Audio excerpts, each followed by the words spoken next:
জিন্দাবাদ জিন্দাবাদ জিন্দাবাদ জিন্দাবাদ জিন্দাবাদ জিন্দাবাদ জিন্দাবাদ ৰাহুল গান্ধী জিন্দাবাদ জিন্দাবাদ জিন্দাবাদ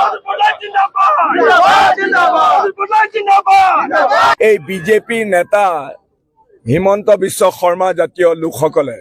যি ধৰণে কংগ্ৰেছ দলৰ ওপৰত অপবাদ দিছিলে, অপব্যাখ্যা কৰিছিলে, এইবাৰ 2024 নিৰ্বাচনত কি উজনি কি নামনি, কি সংখ্যাগুৰু কি সংখ্যালঘু,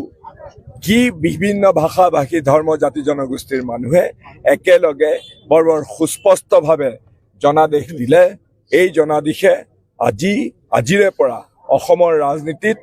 এই ধৰ্মীয় মেৰুকৰণৰ যিটো তেওঁলোকে বিষ বাষ্প ছটিওৱা মানুহৰ নিজৰ মানুহখিনিকে ধৰ্ম আৰু ভাষাৰ নামত বিভাজন কৰি ঘৃণাৰ ৰাজনীতি কৰা এইটো যিটো তেওঁলোকে আৰম্ভ কৰিছিলে 2016 চনৰ পৰা, সেই ৰাজনীতিৰ অৱসান হৈছে। আমি এতিয়া সকলোৰে সহযোগত, বিশেষকৈ আমাৰ সমভাৱাপন্ন সমগোত্ৰীয় যিবিলাক আঞ্চলিক দল আছে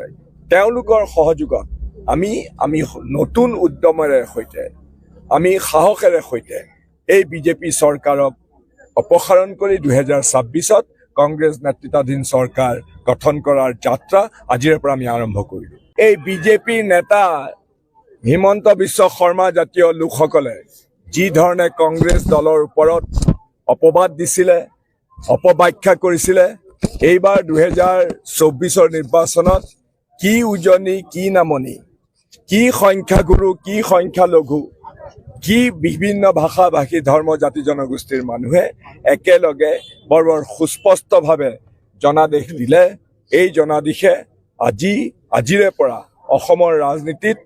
এই ধৰ্মীয় মেৰুকৰণৰ যিটো তেওঁলোকে বিষ বাষ্প ছটিওৱা মানুহৰ নিজৰ মানুহখিনিকে ধৰ্ম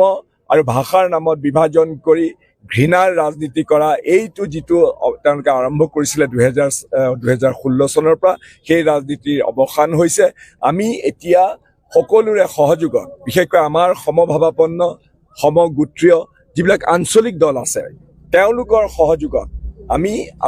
নতুন উদ্যমেৰে সৈতে, আমি সাহসেৰে সৈতে এই বিজেপি চৰকাৰক অপসাৰণ কৰি 2026ত কংগ্ৰেছ নেতৃত্বাধীন চৰকাৰ গঠন কৰাৰ যাত্ৰা আজিৰে পৰা আমি আৰম্ভ কৰিলোঁ।